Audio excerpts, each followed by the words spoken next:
बहराइच में अभी जो दंगा हुआ तो उसके जो आरोपी हैं उनका इनकाउंटर कर दिया गया, तो क्या लग रहा है सही है कि गलत? बहराइच में हाँ। बड़ी जल्दी एनकाउंटर कर दिया। हाँ। और जो दंगे फराड होते हैं उनमें एनकाउंटर नहीं होता है, और कैसे एनकाउंटर कर दिया? देखो, पुलिस का काम होता है, कोई भी दंगा या आरोप कितना बड़ा मुजरिम क्यों ना हो, उसको पकड़ो, कोर्ट के सामने उसको पेश करो, कोर्ट सजा देगी। आपने एक मोहम्मदन को या किसी और को आपने टारगेट करके मोहम्मदन या वो आपको एनकाउंटर कर दिया, ये मोहम्मदन ही मिलता है। मरता हिंदू है और एनकाउंटर मुस्लिम का होता है, ऐसा क्यों? ये भी तो होता है हिंदू ने हिंदू को मारा हो। अच्छा, विपक्ष का कहना है कि अपनी नाकामी छुपाने के लिए सरकार इनकाउंटर का इस्तेमाल करती है। तो नाकाम तो है ना सरकार, जब भी तो वो कर रही है। भाई सरकार नाकाम है जब भी तो वो नाकामी है। भाई एक आदमी है, मैं भूखा हूँ, मैं भूखा हूँ और मेरे पास कोई काम धंधा नहीं है, तो मैं लूटूंगा, खाऊंगा, कमाऊंगा। तो आज भी तो क्राइम वैसे ही होने आ रहा है, वैसे भी होने आ रहा है, क्रिमिनल तो वैसे ही बनेगा वो। बीजेपी के नेता का कहना है कि राहुल गांधी जो है देश में गृह युद्ध कराना चाहते हैं, क्या कहना है इस पे? राहुल गांधी गृह युद्ध कराना चाहते हैं? हाँ। किसने कहा ये बात? भाजपा के नेता का कहना है। तो भाजपा के नेता तो कहते ही रहते हैं। हाँ। वो अब से टारगेट ढूंढना है, वो तो जब से सरकार आई जब से टारगेट कर रहे हैं राहुल गांधी जी को। हाँ। राहुल गांधी तो यात्रा निकाल रहे शांति की। उन्होंने कभी इस बात को कहा कि मैं ये कराना चाहता हूँ? मुँह जवानी तो उन्होंने कहा नहीं इस बात को। हाँ। वो तो खुद शांति की प्रस्तावना की, वो तो खुद यात्रा निकालते हैं कि मोहब्बत से रहो। हाँ। उन्होंने उन्होंने कब कहा इस बात को? ये तो बेतुका बयान है। जो बीजेपी के नेता है वो तो कोई ना कोई टारगेट करेंगे, बस ये है और कुछ नहीं है। अच्छा, देश को दो समुदाय में बांटने का भी आरोप लगा रहे हैं राहुल गांधी भी, कहते हैं बांटने का काम करते हैं। तो ये बताओ, 58 साल 60 साल कांग्रेस की सरकार रही, तो क्या सबरे समुदाय बट गए क्या उस समय? उस समय तो नहीं बटे, अब कैसे बढ़ जाएंगे? मुझे पूछो ने बीजेपी के नेता से इस बात को, बांटने की बात उन्होंने फिर भी नहीं कही। अच्छा, भाजपा के नेता अब यात्रा निकाल रहे हैं बटोगे तो कटोगे का यात्रा, कि कांग्रेस जो है अपना वोट बैंक बनाई रहेगी और आपको बांटती रहेगी। कांग्रेस अपना वोट बैंक बनाती रहेगी और आप बटोगे तो कटोगे। हाँ। तो आज ही तुम्हारा गुलाम बन के रहे फिर? ये पूछो कि बीजेपी से आप जो करते रहो वो सही है, और कोई आम आदमी अपनी आवाज उठाए तो आपने ये डायलॉग दे दिया बटोगे या कटोगे, कैसे कैसे हो जाएगा? उसको न्याय जवाब कैसे मिलेगा फिर? गलत तो गलत है ना, चाहे आपकी सरकार में हो या किसी और की सरकार में हो। अच्छा, राहुल गांधी कानून नहीं मानते, ये भी आरोप लगा रहे हैं। बीजेपी वाले नेता कौन से कानून मानते हैं? तो ये पूछो जरा, मुझे बता के दो आप कौन सा कानून मानते हैं बीजेपी के नेता? कहते कानून के हिसाब से नहीं चलते राहुल। अरे कानून मानते कहाँ है बीजेपी के नेता? वही तो मैं आपको कह रहा हूँ, पहले अपने आपको सुधारो, तब दूसरों पे आरोप लगाओ। हाँ, मैं अपने को सुधार रहा हूँ।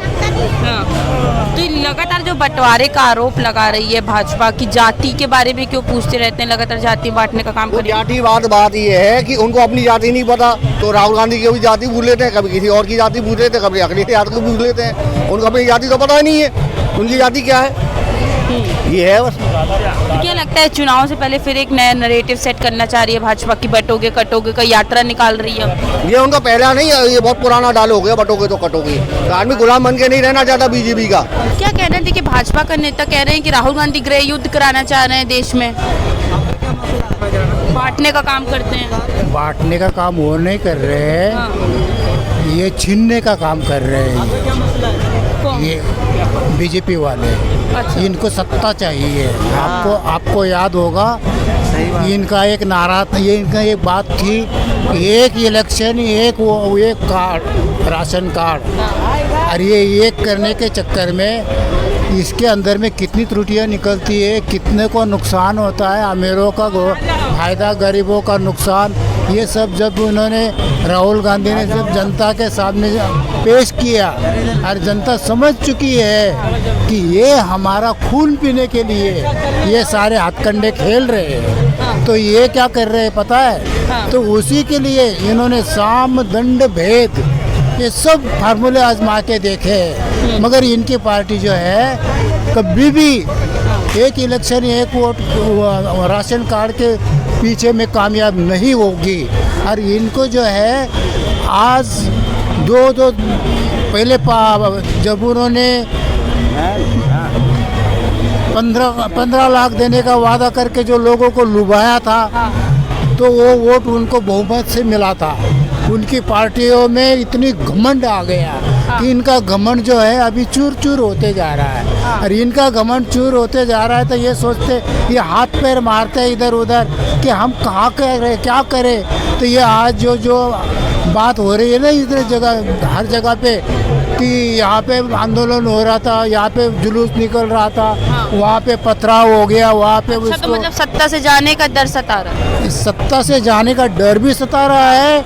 और ये देश के अंदर में इनके मंसूबे पूरे ना होने, इनके मंसूबे अभी लोगों को पता ही नहीं है। आपने शायद देखा होगा, वजीराबाद से लेकर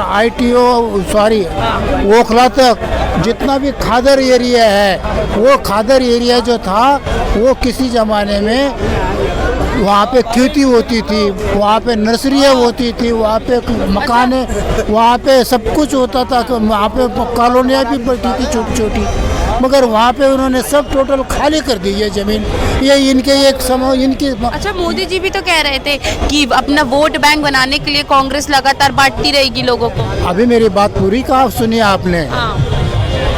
तो ये जो उन्होंने खाली कर दिया है, यहाँ पे इनको एक ऐसा दुबई शहर बनाना है कि ये समझते हैं कि वर्ल्ड के अंदर दुबई कहीं ऐसा होना ही नहीं चाहिए।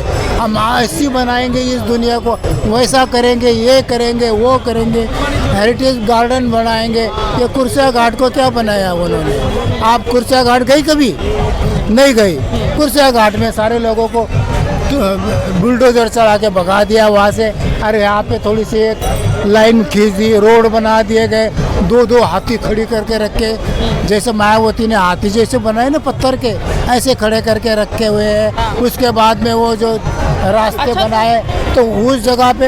अब मेरी बात तो आप सुनेंगे। सवाल का तो जवाब दीजिए सर। हाँ, कि मोदी जी भी तो कह रहे हैं कि कांग्रेस अपना वोट बैंक बनाने के लिए। सवाल का जवाब नहीं दूंगा मैं, बाद में दूंगा ये सवाल। किस सवाल का जवाब? पहले मेरी बात पूरी होने दो। हाँ। मेरी बात सुन लो।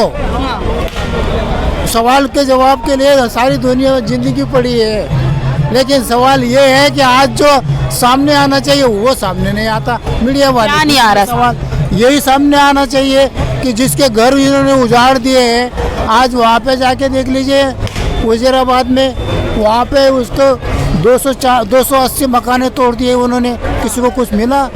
वहाँ पे पहले 80-90 मकान तोड़ दिए, उनको किसी को कुछ दिया? उनको उठाओ और भगाओ। इनके जो है डीडीए की ज़मीन बताते हैं, ये डीडीए की भी ज़मीन नहीं है, ये ज़मीन नहीं है। वो मुगलों के ज़माने में। मोदी जी तो दावा करते हैं ना कि जनता की मदद। पहले दवा पड़ी है, दावा करेंगे, क्या दावा करेंगे वो? उनको कुछ पता है दावा करने का भी? प्रधानमंत्री हैं, दावा करते हैं, कहते हैं जनता की मदद किया है हमने, इसीलिए क्या तीसरी बार मदद की उसने? मेरे सामने आके बोलना ये बात। मैं बनूंगा, तूने मदद की है, जनता को उजाड़ के फेंक दिया है। आज किसी के पास घर नहीं है, जिसके पास घर है वो अपने घर में रोटी बना के खाएगा, जिसके पास घर है अपने घर के सामान उसके अंदर रखेगा, जिसके अंदर घर है वो अपना एड्रेस नौकरी तलाश करता है, जिसके पास घर है। अरे लेकिन घर ही तुमने छीन लिया और उसको कुछ दे नहीं रहे हो तुम। क्या मदद की तुमने? कहते हैं घर देने का काम क्या योजनाओं के घंटा बाबाजी का घर दे दिया। वो तो घर तो उनको अमीरों को दे दिया उसने, जिसने 2 लाख रुपए वहाँ पे जमा कर दे। गरीब के पास 2 लाख रुपए का है, गरीबों को नहीं मिला। गरीबों के नाम से प्लानिंग करते हैं, गरीबों के नाम से ये सारी सोशल मीडिया भी उनके साथ में जुड़ी हुई होती है। और वो गरीबों के सामने गरीबों के लिए प्रोजेक्ट बना देते हैं और गरीब के कुछ मिलता नहीं है, गरीब गरीब रह जाता है और आमिर आमिर हो जाता है। योजनाओं का कोई फायदा नहीं हो रहा मोदी को कोई फायदा नहीं है।